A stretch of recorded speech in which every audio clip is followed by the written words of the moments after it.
Interview take one. We only need one take. No, I'm just joking. What's going on, guys? In Revolution Land, it's Wei Koh here, your faithful editor, and I'm here with my dear friend Julien Tornare, the CEO and president of Zenith Watches. How are you, buddy? I'm very well, Wei. So happy to be here with you. And where are we? We're here in Miami, apparently. We are, yeah, in the middle of Miami. In this place. Supercar showroom.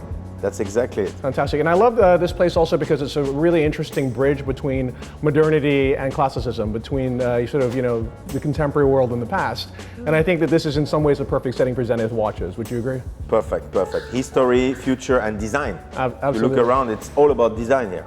And I think in 1969, a lot of people sometimes don't talk about the fact that, okay, there was an amazing technical achievement in terms of the world's first integrated automatic chronograph with the El Primero, which you created. But from a design perspective, also, the watches that were created this first year and then the subsequent years became something like mythological design icons. Would you agree? For sure.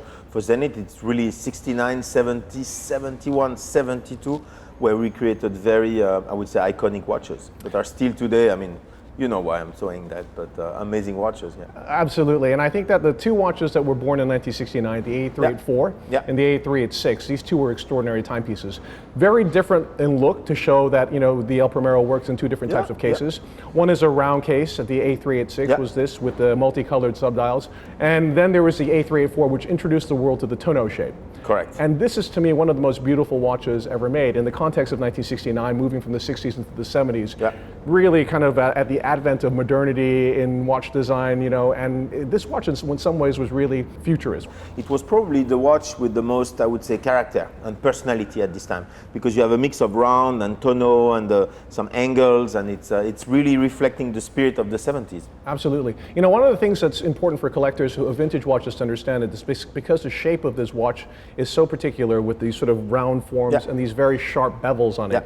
A lot of times when they buy old watches, they have to be very careful in terms of the form, right? That it hasn't been over polished. Correct. Although I suppose the solution is to buy a modern watch as well. And you know, if you prefer, you've created a great revival of the A384. You've also created now a beautiful ladder bracelet based on the Gay Frere ladder bracelet, which is just an absolutely breathtaking amazing bracelet. Absolutely. And kind of in the spirit of this watch, we're here tonight to talk about a really cool watch.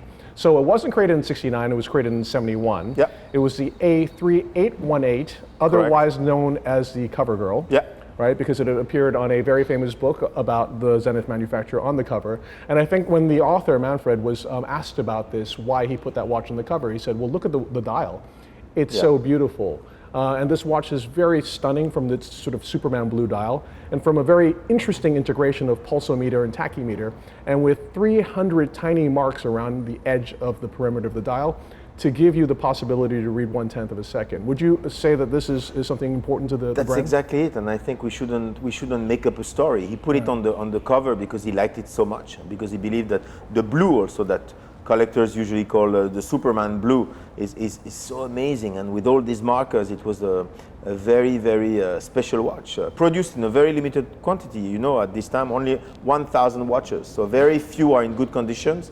Very few you can find on the secondary market, so it remains a key, I would say, iconic Zenith watch. Totally agree, and this watch is so sought after today that it now is trading in the realm of 18 to even 20,000 Swiss francs or US dollars, and especially if you can find one that has a case that's unpolished. But it's not easy. Very rare, very difficult. So we have come up with a solution to bring this beloved icon to a wider audience. Back to life. Indeed, and we have the pleasure of announcing today that we are unveiling the revival of the Cover Girl. The watch that's going to be made in a very tiny series of 100 pieces only for the best Zenith collectors. And tell us a little bit about how you got interested in doing this with us.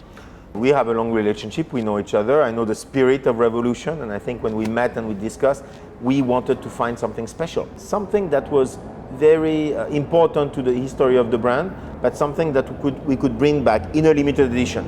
Again, the original one was only 1,000 pieces. I wanted to keep it very limited, and I knew you would play that game, and I knew you would go for that kind of product, and I know you have the right clients that are looking for the specific watches. So I think they're going to be sold out very quickly. One kind of interesting touch that we decided to work on for this watch is that we've applied luminous paint to the entire dial, so that even the 300 tiny hash marks all around the dial is actually luminous. Okay, they're very small, so you can't expect them to glow super bright. Correct. But there's a little sort of like, clin d'oeil, a little wink that allows you to know that this is something that distinguishes it from the vintage watch, and this is cool. I think it's important. I think it's also a way to respect collectors who bought the original one. I would not do a pure replica, the exact one. We have to make some slight, smart differences. And I think the Luminova all over the elements on the dial is one part. The open back as well.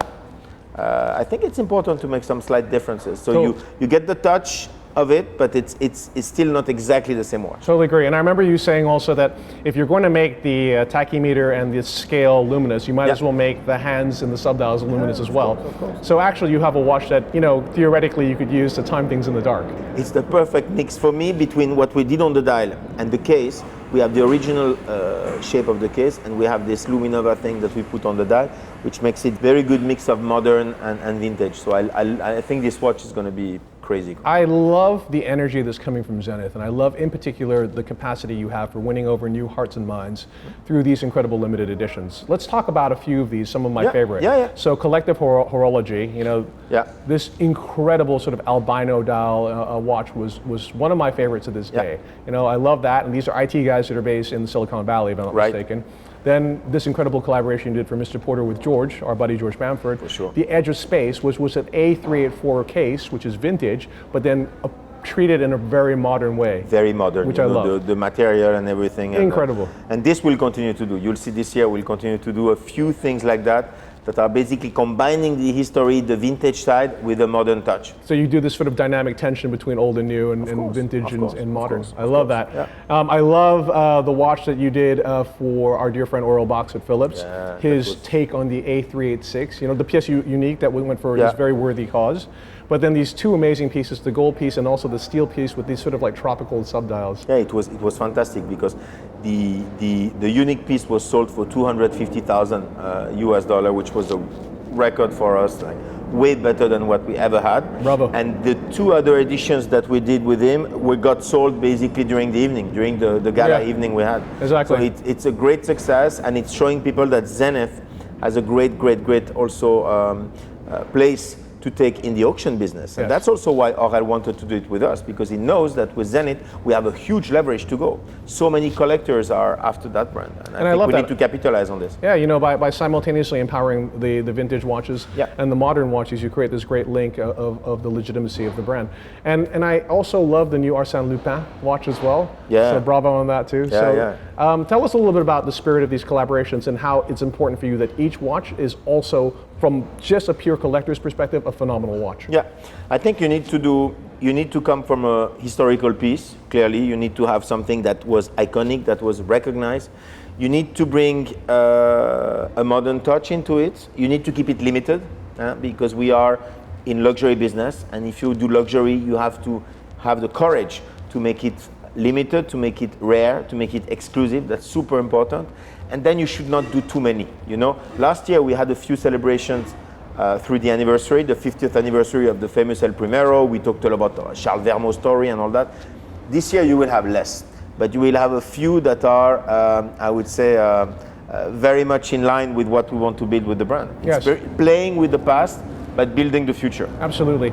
I think we also share one other thing in common, is that we both have a sort of mentor, Mr. Jean-Claude Biver. Of course. And I always kind of wonder sometimes when things are a little bit challenging, what would Mr. Biver do in this situation, And I think the world right now is reeling, of course, from the coronavirus. Yeah. There is a panic that's happening as well, and there's a lot of sort of fear that's resulting from this.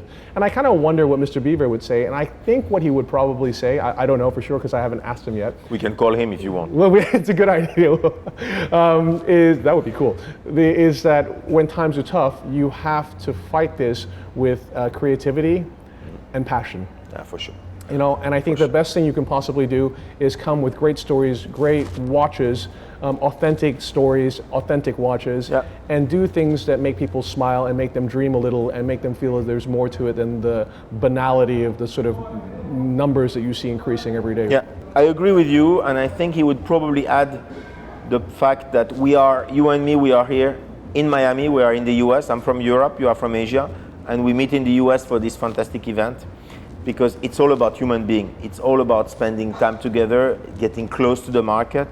And I think, okay, there is a coronavirus, fine, but you don't only do reports and 25 scenarios of what the year can be. You continue to come to the market, you continue to meet the people, you do the business, and that's super important in those days. So I will myself, and I know you're here for 24 hours, I'm here as well for 24 hours, but it's super important that we continue to do our job and we meet the people with passion. Absolutely, and don't lose the human touch. And maybe on the last thing, on the subject of the human touch, I can't think of a person that embodies that more than Mr. Adam Craniotis is over there.